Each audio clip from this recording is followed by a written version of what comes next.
So, isang mapagpalang gabi po sa ating lahat. Muli ako si Mia Sebastian and welcome to our daily devotion with Pastor Russell Ocampo.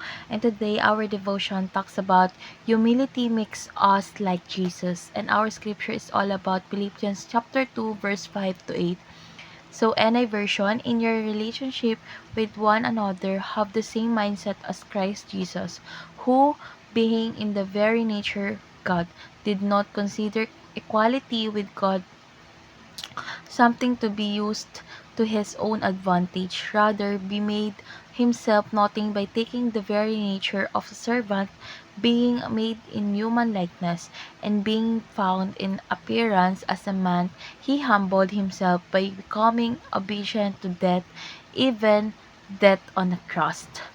So, tungkol nga ba saan tong verse na ito? So, yung verse na ito ay patungkol sa or tungkol sa pagbibigay or ito ay nagbibigay ng halimbawa ng kababaang loob ni Jesus. So, bagamat siya ay Diyos, hindi niya itinuring ang pagiging kapatay ng Diyos na isang bagay na dapat niyang ipagyabang sa halip siya ay nagpapakababa, naging alipin at namatay sa krus para sa atin. So, ang kanyang kababaang loob ay nagpapakita na ang tunay na kapangyarihan ay nasa paglilingkod at pagsasakripisyo para sa kapakanan ng iba.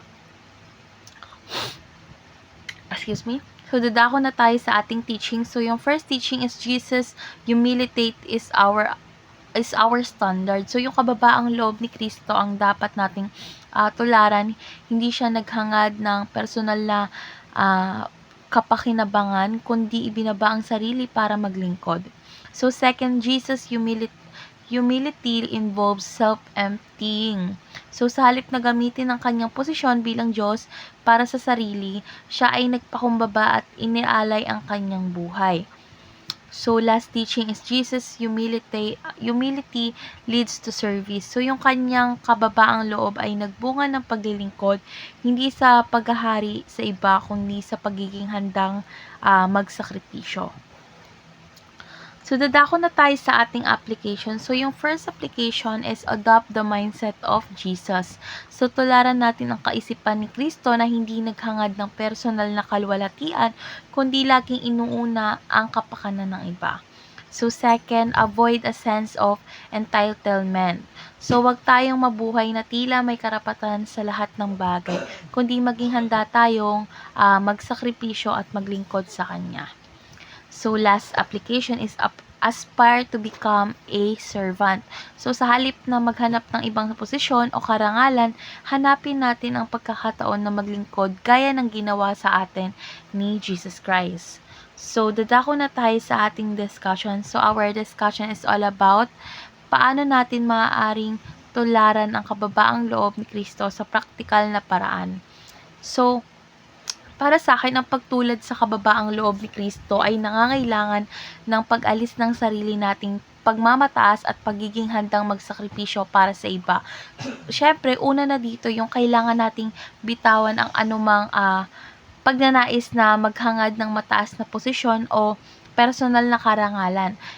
Dapat dapat nating piliin ang daan ng paglilingkod kahit hindi ito kapansin-pansin o maluwalhati. Kasi sa bawat araw, maaari tayong maglingkod sa ating pamilya, kaibigan o kapwa sa mga simpleng paraan tulad ng pagtulong o pakikiramay sa kanilang mga pangangailangan. So, syempre, pangalawa na dito is dapat tayong maging handa na isantabi ang ating mga personal na kagustuhan para bigyang pansin ang kapakanan ng iba. So, maaaring mga hulugan ito ng paglilingkod sa komunidad, pagtulong sa mga nangangailangan o pagbibigay ng oras para sa iba. So, yung pagiging mapagpakumbaba ay nangangailangan ng pusong handang maglingkod at magbigay na walang hinihintay na kapalit. So, tulad nga ng sabi sa atin, Jesus Christ, kung ikaw ay napagkakatiwalaan sa maliit na bagay, mas pagkakatiwalaan ka ng ating Diyos sa malalaking bagay. So, yun lamang po. Thank you po.